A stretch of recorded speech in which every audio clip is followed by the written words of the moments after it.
नमस्ते बच्चों सभी को। मेरा नाम अब्दुल कादर जिलानी है।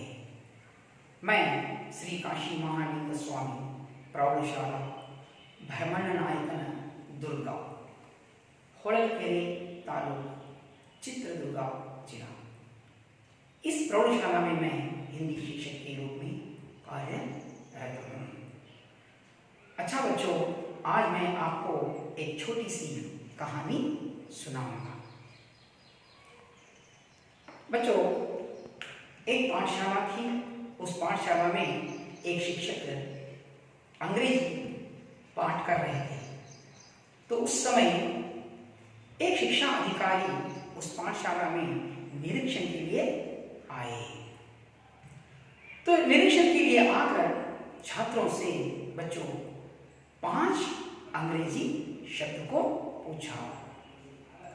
तो सारे बच्चों ने उन शब्दों को लिख रहे थे। तो आखिरी एक शब्द था उसमें केटल। तो एक बच्चा उस शब्द को नहीं लिख रहा था, नहीं लिख पाया। तो शिक्षक ने उसे इशारे से कहा कि पड़ोस में आप देखकर लिखो। तो वह छात्र उस शब्द को नहीं लिखा, शिक्षक के इशारे करने पर भी। तो वह शिक्षक वहां से,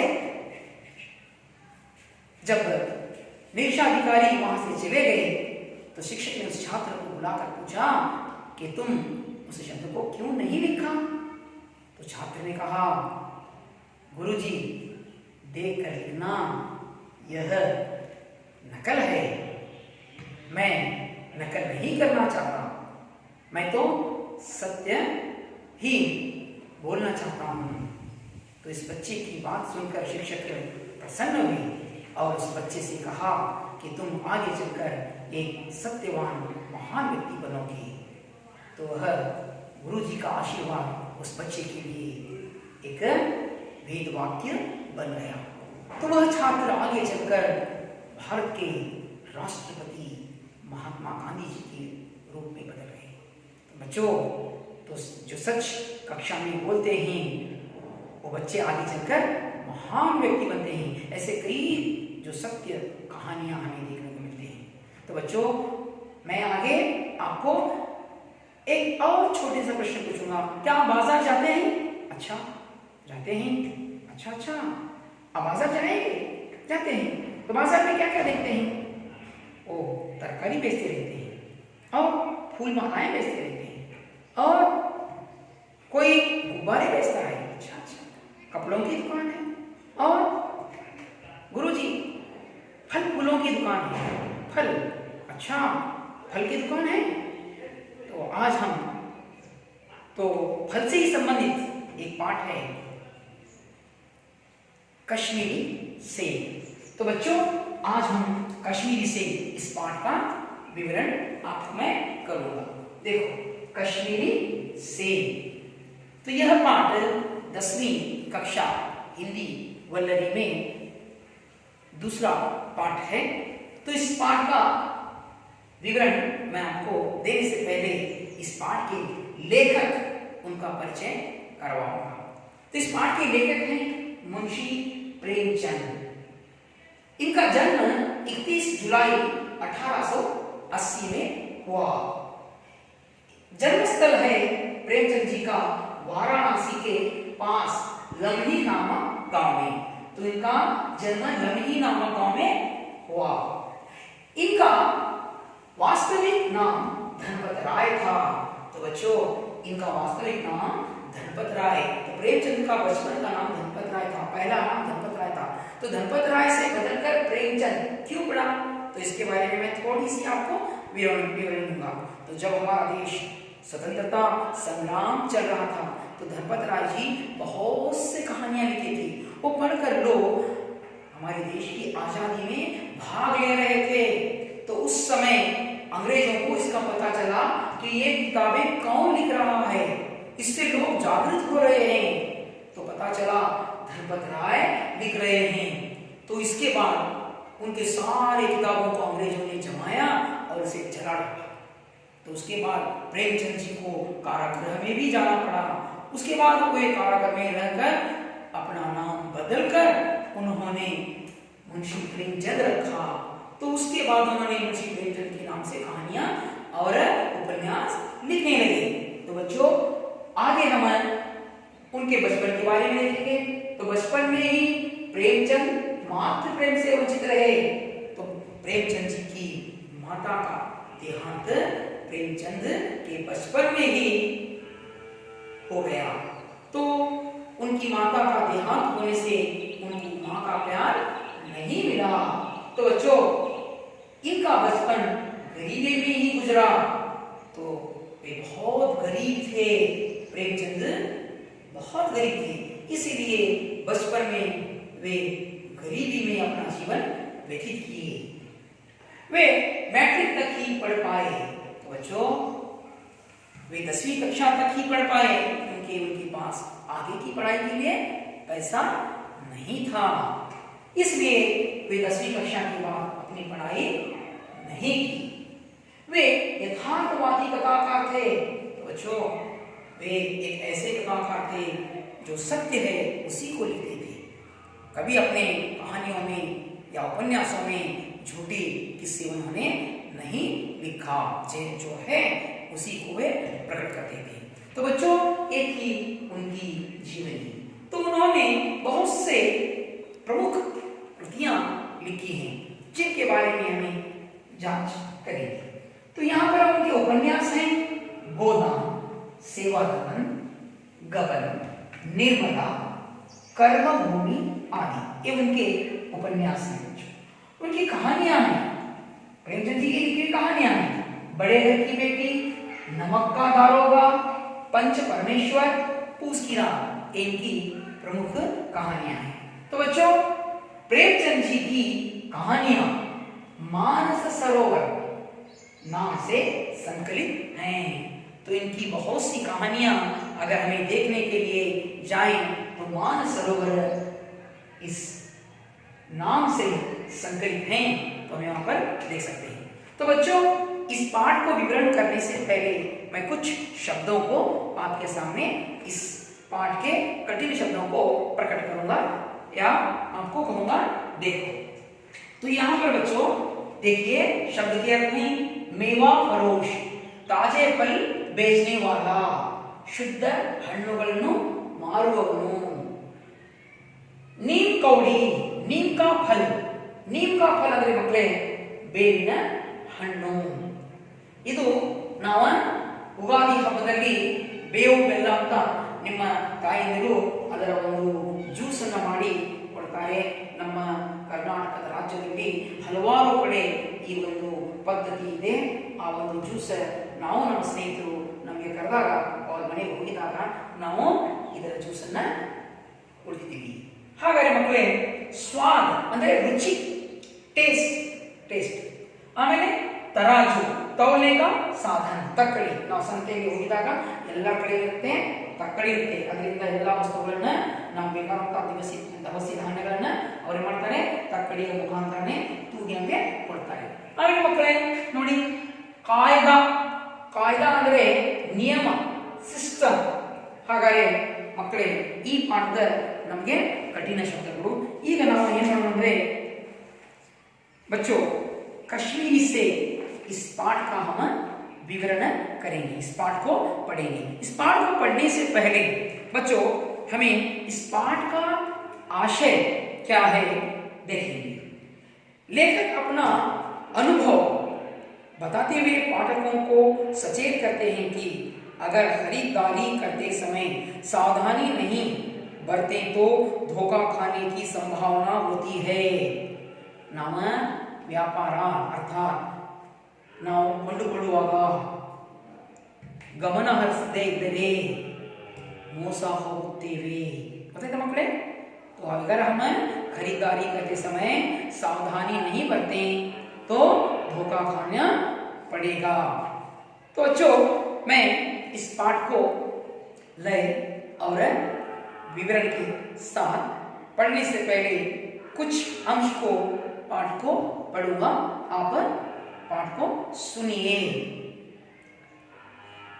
कल शाम को चौक में 2-4 जरूरी चीजें खरीदने गया था। तो कल शाम को मैं 2-4 चीजें खरीदने बाजार गया था। पंजाबी मेवा फरोशों की दुकानें रास्ते में ही पड़ती हैं। एक दुकान पर बहुत अच्छे रंगदार गुलाबी से सजे हुए नजर आए। जी ललचा उठा। आजकल शिक्षित समाज में विटामिन और प्रोटीन के शब्दों में विचार करने की प्रवृत्ति हो गई है। तो बच्चों, आजकल शिक्षित समाज में क्या हो गई है? विटामिन और प्रोटीन की विचार करने की प्रवृत्ति हो गई है। टोमेटो को पहले कोई भी न पूछता था। तो बच्चों, ये जो टोमेटो है तो इसे पहले कोई भी नहीं पूछता था। अब टोमेटो भोजन का आवश्यक अंग बन गया है। तो बच्चों, टोमेटो आज भोजन का एक आवश्यक अंग बन गया है। गाजर भी पहले गरीबों के पेट भरने की चीज थी। तो गाजर, ये देखिए गाजर, तो गाजर को क्या कहते हैं आप? गजरी। और अंग्रेजी में कैरेट। अच्छा, तो ये गाजर क्या है? गरीबों का भोजन का एक अंग बन गया था। तो बच्चों, तो गाजर भी पहले गरीबों के पेट भरने की चीज थी। अमीर लोग तो उसका हलवा ही खाते हैं। तो अमीर लोग उसकी मिठाई बनाते हैं, बनाकर खाते हैं। मगर अब पता चला है कि गाजर में भी बहुत विटामिन है। तो बच्चों, गाजर में क्या है? बहुत विटामिन है। इसलिए गाजर को भी मेजों पर स्थान मिलने लगा है। तो आज गाजर को मेजों पर, अर्थात बड़े बड़े अच्छे रेस्टोरेंटों में, होटलों में उसका हलवा बना रहा है और बेकरियों में उसकी मिठाई बनाकर रखे रहते हैं। तो हमें बड़ी पसंदीदा से उसको लेते हैं, खाते हैं, उसका स्वाद भी अनुभव करते हैं। और सेब के विषय में तो यह कहा जाने लगा है कि एक सेब रोज खाइए तो आपको डॉक्टरों की जरूरत न रहेगी। तो बच्चों, हमें क्या है? एक सेब रोज खाने से डॉक्टर के पास जाने की जरूरत नहीं पड़ेगी। तो प्रतिदिन हमें क्या करना चाहिए? एक सेब खाना चाहिए। तो बच्चों, हमें सेब खाने से, प्रतिदिन एक सेब खाने से डॉक्टर के पास जाने की जरूरत न रहेगी। डॉक्टरों से बचने के लिए हम नीम कौड़ी तक खाने को तैयार हो सकते हैं। सेब तो रस और स्वाद में अगर आम से बढ़कर नहीं है तो घटकर भी नहीं। सेब को यह स्थान मिल चुका है। अब वह केवल स्वाद की चीज नहीं, उसमें गुण भी हैं। हमने दुकानदार से मोल भाव किया और आधा सेब मांगे। तो बच्चों, हमें प्रतिदिन एक सेब खाने से डॉक्टर के पास जाने की जरूरत नहीं। और आज सेब में इतने गुण हैं कि आम से बढ़कर भी नहीं है, घटकर भी नहीं है। तो इसमें बहुत स्वाद है। तो बच्चों, आगे देखो लेखक क्या करते हैं। दुकानदार ने कहा, बाबूजी बड़े मजेदार सेब आए हैं। तो दुकानदार ने लेखक से कहा, बाबूजी बड़े मजेदार सेब आए हैं, खास कश्मीर के, आप ले जाएं, खाकर तबीयत खुश हो जाएगी। तो दुकानदार ने कहा लेखक से कि आप कश्मीर से बड़े, कश्मीर में होता है पता, तो कश्मीरी क्यों वहां पर इसका पद का उपयोग हुआ है? वहां पर ऐसा वातावरण है जहां सेब पिकते हैं, क्योंकि उस वातावरण में जहां हिमाचल प्रदेश और कश्मीर जो हिम प्रदेश है वहां पर इसका वातावरण है, अर्थात जितनी वहां पर आवश्यक वहां के गुण हैं, जो तापमान होता है, जितना तापमान की जरूरत है ये फल पिकने के लिए जो पेड़ होते हैं हिमाचल प्रदेश और कश्मीर में ही ये फल प्राप्त होते हैं। छोड़ने पर भारत के किसी हिस्से में सेब नहीं मिलती, इसीलिए कश्मीर से, खास कश्मीर के सेब आए हैं। तो बड़े मजेदार सेब आए हैं, खास कश्मीर के, आप ले जाएं, खाकर तबीयत खुश हो जाएगी। तो मेवा फरोश की दुकान में दुकानदार ने लेखक से कहा, मैंने रुमाल निकालकर उसे देते हुए कहा, चुन कर लाना। तो मैंने, अर्थात लेखक ने रुमाल निकालकर दुकानदार से दे दिया कि अच्छे से चुन कर लाना। चुन कर लाना अर्थात नोडिಕೊಂಡು ಆರಿಸಿಕೊಂಡು ತಗೊಂಡ್ಬರೋದು। ಮಕ್ಕಳಿಗೆಲ್ಲ ಸಂತೆಗೆ ಹೋಗಿದಾಗ ನಾವು ಏನಾದರೂ ವಸ್ತು ತಗೊಳ್ಳುವಾಗ ಏನು ಮಾಡ್ತೀವಿ, ಬಹಳಷ್ಟು ಗಮನ ಹರಿಸ್ತೀವಿ, ಏನು ವಸ್ತು ಕೊಡ್ತಾ ಇದ್ದಾರೆ ಅಂತ। ಆದರೆ ಗಮನ ಹರಿಸದೇ ಇದ್ರೆ ಏನಾಗುತ್ತೆ, ಮೋಸ ಹೋಗ್ತೀವಿ। अच्छा जानते हो बच्चे आप, तो अगर हमें अपनी चीजों को देखना चाहिए, देखकर खरीदना चाहिए। तो यहाँ पर लेखक ने रुमाल को दे दिया, अच्छे से चुन कर लाना। तो दुकानदार ने तराजू उठाई और अपने नौकर से बोला, सुनो, आधा सेब कश्मीरी से निकालकर चुन कर लाना। तो लेखक ने दस्ती अर्थात अपनी रुमाल देने पर लेखक दुकानदार को अपना रुमाल देता है। तो तराजू उठाई और अपने नौकर से कहा, बोला, सुनो, आधा सेब कश्मीरी से निकाल ला, चुन कर ला। लौंडा 4 सेब लाया। लौंडा का अर्थ है बच्चों यहाँ पर है नौकर, अर्थात मनुष्य, मानी नौकर को लौंडा कहते हैं। तो लौंडा चुनकर सेब लाया। दुकानदार ने तौला, एक लिफाफे में उन्हें रखा और रुमाल में बांधकर मुझे दे दिया। मैंने 4 आने उसके हाथ में रखे।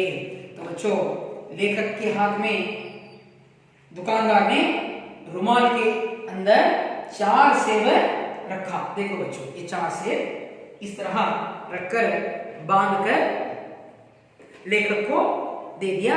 लेखक घर पे लाकर रखे।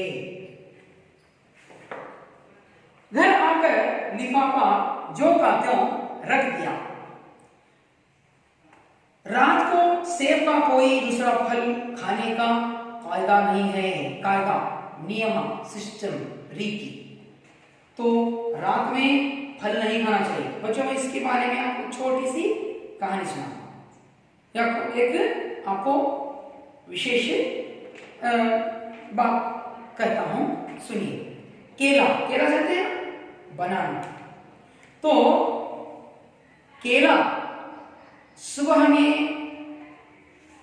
1 तोले के 1 तोला सोने के भाव में बिक रहा है, तो आप खरीद कर खाओ।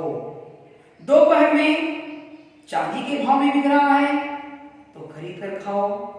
अगर रात में आपको मुफ्त में मिल रहा है तो आप मत लो। क्यों? क्योंकि बच्चों, सुबह में केला खाना हमारे मैदे को मजबूत बनाता है। दोपहर में खाने से हाजमे की ताकत बढ़ती है। बच्चों, रात में जब केला खाएंगे तो जितना भी आप खाए हैं वह सुबह में क्या होगा, पूरा पेट खाली कर डालेगा। तो इसीलिए हमें केला सुबह और दोपहर में खाना चाहिए, रात में नहीं खाना चाहिए, क्योंकि हमारा मैदा रात में खाने से कमजोर हो जाएगा। तो इसीलिए लेखक भी रात में कोई फल खाने का उन्हें कायदा नहीं है। फल खाने का समय तो प्रातः काल है। तो फल कब खाना चाहिए? सुबह में खाना चाहिए। आज सुबह मुंह हाथ धोकर जो नाश्ता करने के लिए 1 सेब निकाला तो सड़ा हुआ था। तो लेखक जब सुबह में केला खाने के लिए, सेब खाने के लिए जब वे अपना पॉकेट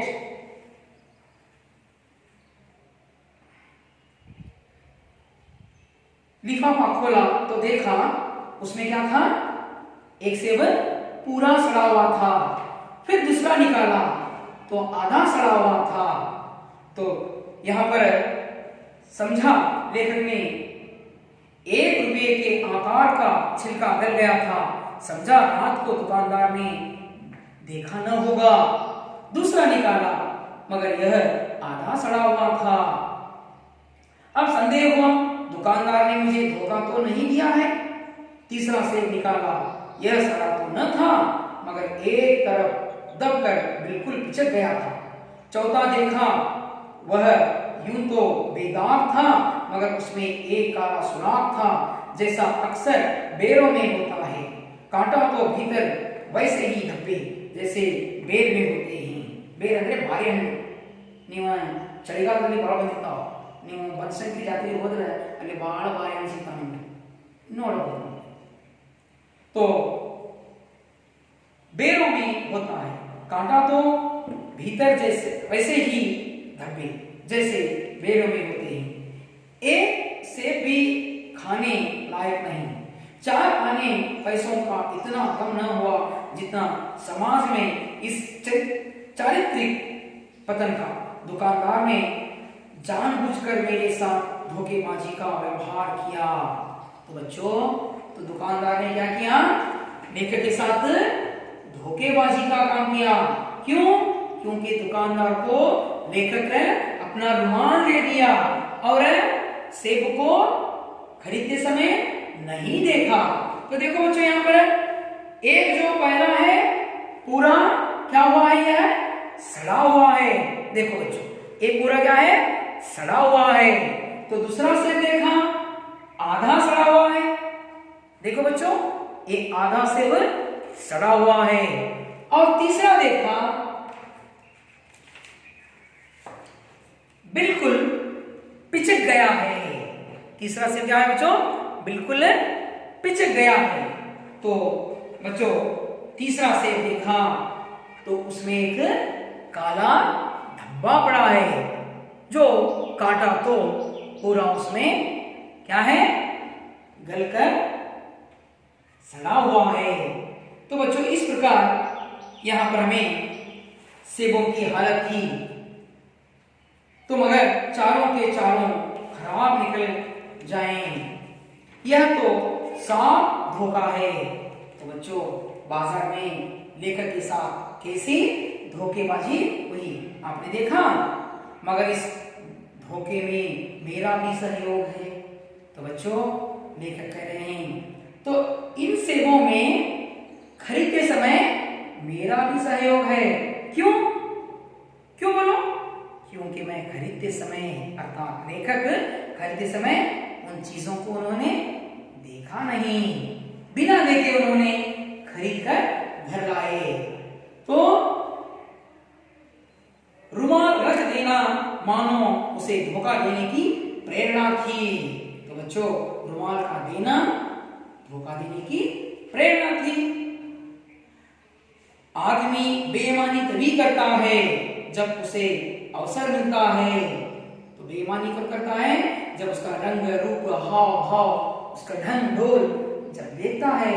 तो दुकानदार क्या कहता है, जिस व्यापारी के साथ वह धोखा करता है। तो इसीलिए जब भी हम खरीदने के लिए जाते हैं तो हमें सावधानी बरतनी चाहिए। तो बच्चों, आजकल बेईमानी में सहयोग देना पढ़े लिखे बाबुओं और कर्मचारियों पर तो अब कोई विश्वास नहीं करता। किसी थाने या कचहरी या म्युनिसिपैलिटी में चले जाइए, आपकी ऐसी दुर्गति होगी कि आप बड़ी से बड़ी हानि उठाकर भी उधर न जाएंगे। तो बच्चों, अगर हमें कोई कचहरी को जाएंगे, कोई हमारा, जैसा कि आपको स्कूल में दाखिला करने के लिए आपको क्या चाहिए, जन्म दिनांक चाहिए। तो म्युनिसिपैलिटी में आपको क्या करेंगे, जन्म तारीख अधिक दे देंगे। और आपको कोई तहसीलदार कचहरी में जाएंगे, आपका खेत बगीचा है, तो उसके लिए भी क्या है बच्चों, वहां पर आपके कागज पत्र की जरूरत होती है। आपके पिताजी या माताजी वहां पर जाते हैं तो उनको दिन महीने बीत जाते हैं, लेकिन उनके कोई कागज पत्र नहीं बनते, वहां कर्मचारी बहुत सताते हैं। तो बच्चों आज ऐसी प्रवृत्ति बन रही है कि अच्छे से अच्छे लोग भी धोखा दे रहे हैं। तो पहले ऐसा नहीं था। तो बच्चों पुराने जमाने में जो पुराने लोग होते हैं वो सच्चे होते थे, ईमानदार होते थे, तो व्यापारियों की साख बनी हुई थी। यूं तौल में चाहे छटान आधा छटान कम लें, लेकिन आप उन्हें 5 की जगह भूल से 10 के नोट दे आते तो आपको घबराने की कोई जरूरत न थी। आपके रुपए सुरक्षित थे। मुझे याद है एक बार मैंने मोहर्रम के मेले में एक दुकानदार से 1 पैसे की रेवड़ियां ली थी और पैसे की जगह अठन्नी दे आया था। घर आकर जब अपनी भूल मालूम हुई तो दुकानदार के पास दौड़ा गया। आशा नहीं थी कि वह अठन्नी लौटाएगा, लेकिन उसने प्रसन्नचित्त से अठन्नी लौटा दी और उल्टे मुझसे क्षमा मांगी। और यहाँ कश्मीरी सेब के नाम से सड़े हुए सेब बेचे जाते हैं। मुझे आशा है पाठक बाजार में जाकर मेरी तरह आंखें न बंद कर लिया करें, नहीं तो उन्हें भी कश्मीरी सेब भी मिलेंगे। तो बच्चों आपको जो पुराने जमाने में जो लोग होते थे सच्चे होते थे, ईमानदार होते थे, वे धोखा नहीं देते थे। लेकिन लेखक को यहाँ पर क्या होगा, क्या हो बोलो, अच्छा बोलो, तो लेखक के साथ धोखेबाजी हुई। तो क्यों धोखेबाजी हुई? लेखक बिना देखे सेब को घर लाए और ऐसे थे कि वे फिर से ले जाकर दोबारा देने वाले थे, लौटा देने वाले थे, ऐसे भी नहीं थे बच्चों। तो आपको कहानी समझ में आई? अच्छा, बहुत अच्छा, बहुत अच्छे बच्चे। तो बच्चों मैं आपको इस पाठ से संबंधित कुछ गृह कार्य देता हूं। आप कल इस पाठ के गृह कार्य को लिख कर लाएं। तो बच्चों मैं आपको यहाँ पर एक प्रश्न दूंगा। दुकानदार ने लेखक से क्या कहा? कौन बताएंगे इस प्रश्न का उत्तर? अच्छा लिख कर लाएंगे? अच्छा ठीक है, लिख कर लाओ। दूसरा प्रश्न है, दुकानदार ने अपने नौकर से क्या कहा? अच्छा आप बताओगे? हाँ, दुकानदार ने नौकर से क्या कहा? लेखक के लिए अच्छे मजेदार से चुनकर लाना, आधा से ले आओ, इस प्रकार कहा।